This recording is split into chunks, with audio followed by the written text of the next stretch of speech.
बिस्मिल्लाहिर्रहमानिर्रहीम अस्सलामु अलैकुम वरहमतुल्लाहि वबरकातुहू। बिलाखिर बलूचिस्तान के इलाके और माड़ा में होने वाले अंदोहनाक वाक़े पर वजीर खारजा शाह महमूद कुरैशी ने लब कुशाई करते हुए इस बात का एतराफ़ किया कि जिन लोगों ने दहशत गर्दी की कार्रवाई करते हुए बलूचिस्तान में बसों से उतार कर पाकिस्तान नेवी के एहलकारों को शहीद किया, वो सारे के सारे ईरान जाकर फरार हो गए हैं। इसी तरह इस वाक़े के बाद पाकिस्तान ने ईरान से बाज़ाब्ता तौर पर शदीद एहतजाज करते हुए मुतालबा किया कि ईरान में मफरूर दहशत गर्दों के खिलाफ कार्रवाई की जाए, क्योंकि जिन दहशत गर्दों ने 14 पाकिस्तानियों को बसों से उतार कर शहीद किया, इसकी इंटेलिजेंस इतला पहले ही ईरान को दी जा चुकी थी, लेकिन ईरान ने अब तक इनके खिलाफ कार्रवाई नहीं की। अब सवाल ये पैदा होता है कि आखिर ईरान अपनी सरजमीन को पाकिस्तान के खिलाफ इस्तेमाल करने की इजाजत क्यों दे रहा है। मजीद डिस्कस करने से पहले हमारे चैनल को सब्सक्राइब करें और बेल आइकन पर क्लिक करें ताकि हर आने वाली वीडियो का नोटिफिकेशन आपको बर वक्त मिल सके।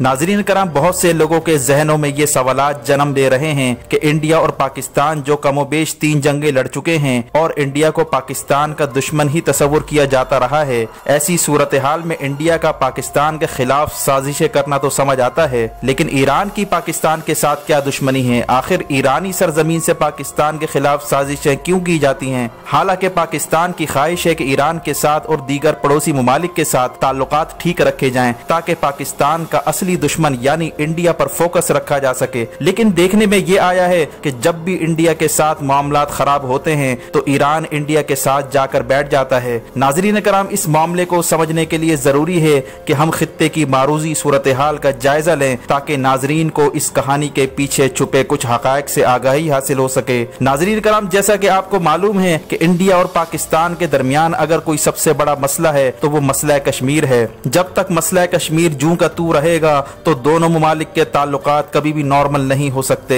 हिंदुस्तान की कोशिश रही है कि पाकिस्तान की तवज्जो कश्मीर से हटाकर दूसरी तरफ की जाए, इसीलिए इंडिया की ख्वाहिश थी कि कोई ऐसा बंदोबस्त हो जाए कि पाकिस्तान अपने अंदरूनी मामलात में ही उलझ जाए या पाकिस्तान की तवज्जो मगरबी सरहद की जानिब हो जाए ताकि पाकिस्तान का ध्यान कश्मीर से हट जाए। इसी तरह इंडिया की ख्वाहिश थी कि वो अमेरिका के साथ इत्तेहाद कर ले ताकि पाकिस्तान पर दबाव बरकरार रखा जा सके। जब 9/11 का वाकया हुआ तो हिंदुस्तान की लॉटरी खुल चुकी थी, क्योंकि अमेरिका को अफगानिस्तान पर हमले की सूरत में ऐसे इत्तेहादी की तलाश थी जो उसका फितरी और नजरियाती इत्तेहादी बन सके और चीन की बढ़ती ताकत के खिलाफ इत्तेहाद तश्कील दिया जा सके, और इंडिया से बेहतर अमेरिका के लिए कोई फितरी इत्तेहादी नहीं हो सकता था। यही वजह है कि इंडिया ने इस मौके को गनीमत जानते हुए अफगानिस्तान में अपने कदम जमाने का फैसला किया ताकि वहां से बैठकर पाकिस्तान को मगरबी सरहदों के साथ इंगेज करके उसकी तवज्जो मशरकी सरहद और कश्मीर से हटाई जा सके। इस मकसद के लिए इंडिया ने अफगानिस्तान में तरक्याती काम का ढंडोरा पीटा, जबकि इंडिया की जानिब से काम की गर्ज से जो लोग आते थे उनमें 80% से ज्यादा तादाद इंडियन फौजियों की होती थी या इंडियन खुफिया एजेंसियों से ताल्लुक रखने वाले लोगों की होती थी। काम उनका यही होता था कि वो दहशत गर्दों से राब्ता करके उनको मतलूबा फंडिंग और तरबियत देकर पाकिस्तान की सरहदों में दोबारा धकेल दिया जाए, और चंद अरसे में ड्रोन हमलों की आड़ में टीटीपी का पौधा लगाया गया, जिनकी आमाजगाह ज्यादातर अफगानिस्तान के सरहदी इलाके थे जहां पर इंडियन खुफिया एजेंसी की फंडिंग से चलने वाले दहशत गर्दी के नेटवर्क्स बड़ी तादाद में कायम हैं। इस तरह 17 साल तक पाकिस्तान में आगो खून की होली खेली जाती रही,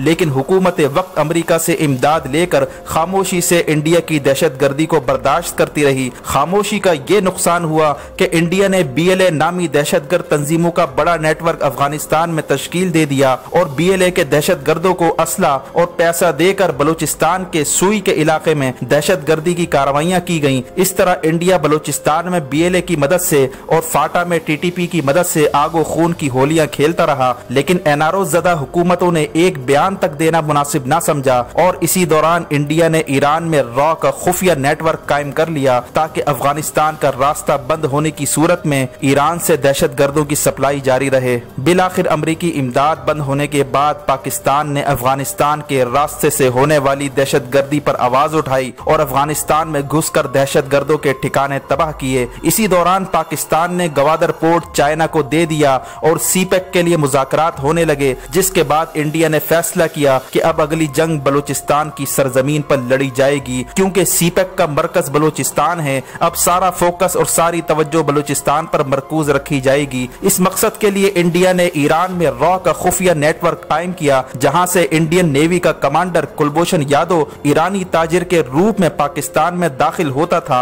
और बलोचिस्तान में दहशतगर्द तंजीमों से राब्ते कायम करके उनको असला और फंडिंग भी देता रहा। कुलभूषण यादव ने कोयटा में शिया हजारा बरादरी पर कई बार कातलाना हमले करवाए ताकि ईरान को पाकिस्तान पर इल्जाम लगाने का मौका मिल जाए और पाकिस्तान में फिरका वाराना फसादात करवाए जा सके। दूसरी तरफ ये बात ईरान को भी सूट करती थी कि बलोचिस्तान के हालात नॉर्मल ना हो ताकि गवादर बंदरगाह तामीर ना हो सके या हालात इतने खराब हो जाएं कि जो गवादर बंदरगाह पर तिजारत के लिए साजगार ना हो सके, ताकि ईरान में चाबहार बंदरगाह का सिक्का चले। इसी दौरान कराची में उजैर बलोच की सरगर्मियां भी अपने उरूज पर पहुंच चुकी थी। बाबा लाडला पप्पू डकैत को ठिकाने लगाने के बाद उजैर बलोच को लियारी का बादशाह कहा जाने लगा। इसके बाद उजैर बलोच की कार्रवाइयां लियारी से बाहर कराची में फैलती चली गईं और दहशत गर्दी और बत्ताखोरी के वाकयात में इजाफा होता चला गया। इसी तरह उजैर बलोच ने पाकिस्तान नेवी की जासूसी करके ईरानी एजेंसियों को खुफिया मालूमात फराहम की।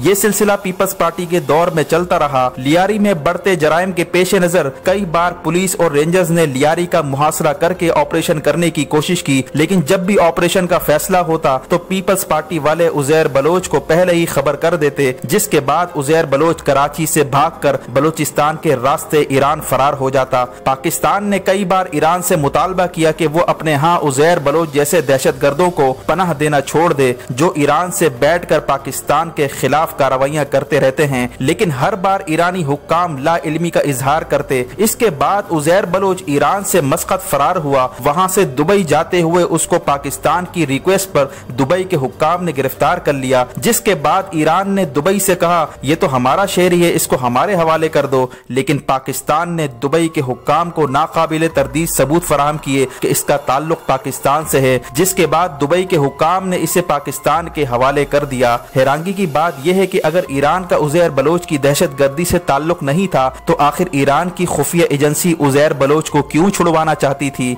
ईरानी हुक्काम का उजैर बलोच को अपना शहरी कहना और हवालगी का मुतालबा करना इस बात का खुल्लम खुल्ला सबूत है कि उजैर बलोच ईरानी खुफिया एजेंसियों के लिए काम करता था। वाज़ेह रहे कि उजैर बलोच ने GIT के सामने इस बात का भी इकरार किया है कि इसको पाकिस्तान नेवी की जासूसी करने की जिम्मेदारी भी सौंपी गई थी, जो कि GIT की रिपोर्ट में भी साबित हो चुकी है। उजैर बलोच की गिरफ्तारी के कुछ अरसे बाद इंटेलिजेंस बेस्ड ऑपरेशन के नतीजे में बलोचिस्तान के इलाके से मास्टरमाइंड कुलभूषण यादव को भी गिरफ्तार कर लिया गया, जिसने एतराफ किया था कि इंडिया ईरान से बैठकर पाकिस्तान के इलाके बलोचिस्तान में बदअमनी फैला रहा है ताकि सीपेक प्रोजेक्ट को सबूताज किया जा सके। लेकिन इन तमाम सबूतों के बाद भी पाकिस्तान ने यही ख्याल किया कि हो सकता है कि इंडिया ने ईरान को धोखा दिया हो और इसकी सरजमीन इसकी इजाजत के बगैर इस्तेमाल की हो। लेकिन ईरान की जानिब से अब तक दहशत गर्दों के खिलाफ कार्रवाई न करना और कुलभूषण यादव के बनाए हुए नेटवर्क तबाह न करना, इसी तरह हाल ही में बसों से उतार कर 14 पाकिस्तानी फौजियों को शहीद करके ईरान भाग जाना, सिवाय इसके और क्या साबित करता है कि ईरान रॉ के दहशतगर्द नेटवर्क की महफूज पनागाह बन चुका है। दूसरी तरफ पाकिस्तान का रवैया ये रहा कि जब भी ईरान में तखरीबकार कार्रवाई करके सरहद पार आ जाते तो पाकिस्तान इन्हें पकड़ पकड़ कर ईरानी हुक्काम के हवाले करता, बल्कि कई दफा तो ईरानी फौजियों को बाजियाब भी करवाया है। लेकिन ईरानी रवैया अब तक मायूस कुन रहा है। इस वक्त रीजन में ग्रेट गेम खेली जा रही है।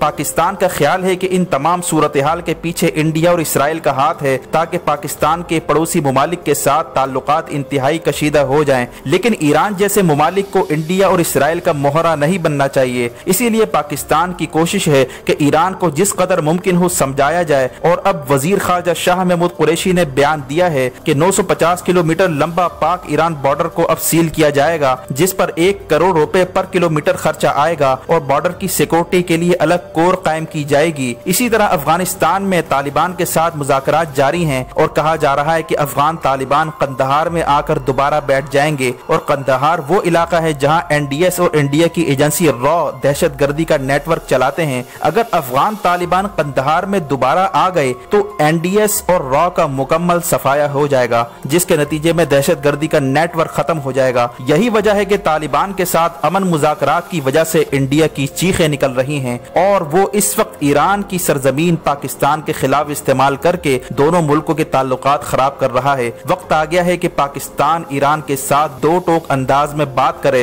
हैरान कुन अमर यह भी है कि एक तरफ ईरान इसराइल और अमेरिका की मुखालफत का दावा तो करता है, दूसरी तरफ इसने इंडिया जैसे मुल्क के साथ इत्तेहाद कर रखा है जो इसराइल का इत्तेहादी है। वक्त गुजरता जा रहा है, अब ईरान को अपनी पोजीशन हर सूरत वाजे करना होगी और दोस्त और दुश्मन की तफरीक करना न सिर्फ पाकिस्तान के मफाद में है बल्कि खुद ईरान के मफाद में है। वजीर आज़म इमरान खान ईरान का दौरा कर रहे हैं। इससे एक दिन पहले वजीर खारजा शाह महमूद कुरैशी का ये बयान कि ईरान में बैठे दहशतगर्दों ने बलूचिस्तान में दहशतगर्दी की थी, इस बात का सबूत है कि इमरान खान इस मसले पर संजीदा गुफ्तगू करने जा रहे हैं। वक्त आ गया है कि पाकिस्तान दोस्त और दुश्मन के दरमियान एक लकीर खींचे और मुस्तकबिल का लाहे अमल तय करने के लिए एक मरबूत और जामे हिकमत अमली तैयार की जाए और पाकिस्तान में बैठी दुश्मनों की बाकियात का मुकम्मल तौर पर खात्मा किया जाए। वीडियो देखने का शुक्रिया। वीडियो को लाइक करके शेयर करें और हमारा चैनल सब्सक्राइब करके बेल आइकन पर जरूर क्लिक करें ताकि हर आने वाली वीडियो का नोटिफिकेशन आपको बर वक्त मिल सके। अपना और गिरदोनवाह के लोगों का ख्याल रखें। फी अमानिल्लाह।